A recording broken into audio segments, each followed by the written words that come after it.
تخيلوا أنفسكم تتنزهوا على ساحل ومتجهين نحو الشاطئ، وفجأة بتلاقوا خط نمل عملاق بيمشي على يساركم، ولما بتلحقوا الدرب بعيونكم تسمعوا صوت دقات ساعة، ولكن لسبب ما كأنه الصوت مغمور بالمي.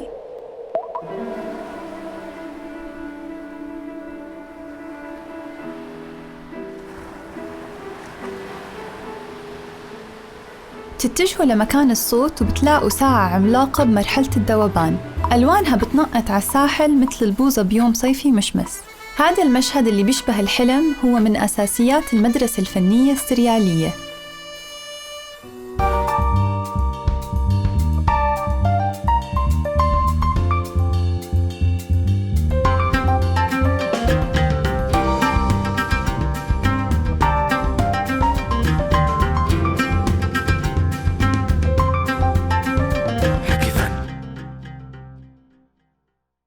السريالية بتمثل الغريب، اللا عقلاني، حالة من الهلوسة بعيدة عن الواقع.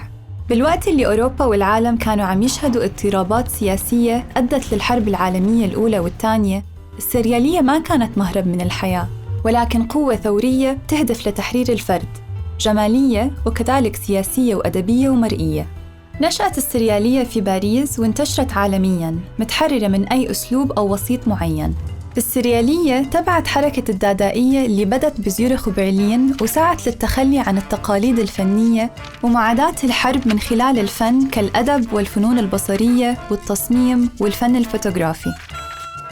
بعد افتتاح عرض باليه باريد أو الموكب للكاتب الفرنسي جان كوكتو بعام 1917 اللي صمم له بابلو بيكاسو الديكور والأزياء، استخدم الشاعر والناقد الفني غيوم أبولينير مصطلح سريالي لوصف العرض، وبالتالي دخل مصطلح جديد على عالم الفن.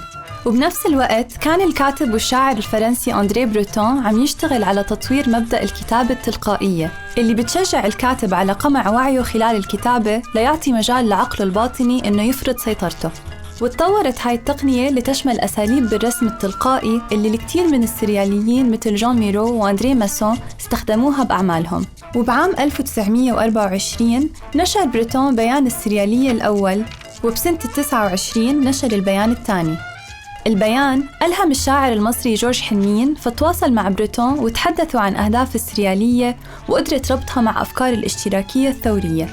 وبعدها ضلوا الاثنين على تواصل لسنين طويلة لحد ما وقع خلاف بينهم. خلال سنوات الحرب العالمية الثانية انتشر الفكر السريالي بالساحة الفنية المصرية بجهد من جماعة الفن والحرية اللي ساهم حنين بتأسيسها سنة 1938 مع رمسيس يونان وكامل التلمساني وكمان أكثر من 30 شخص.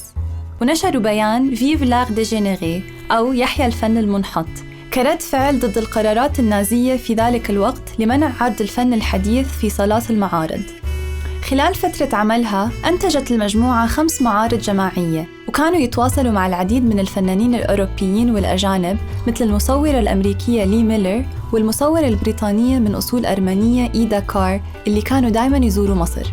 مو الكل كان معجب بأعمال السرياليين بهذا الوقت. يقال إن الست أم كلثوم كانت من ضمن لجنة تحكيم تابعة لوزارة الثقافة المصرية، ولما شافت أعمال الفنان رمسيس يونان حكت له بكل صراحة إنه هدول مو أعمال فنية وإنه ما بيعرف يرسم. تعتبر اليوم الأعمال السريالية المصرية لوحات نادرة جداً بما إنه الحركة ما كملت لمدة طويلة. وأما بالغرب السريالية عاشت لأكثر من 40 سنة. ومثل ما كانت السياسة والفن مرتبطين ببعض بمصر، كانت الحالة نفسها حول العالم.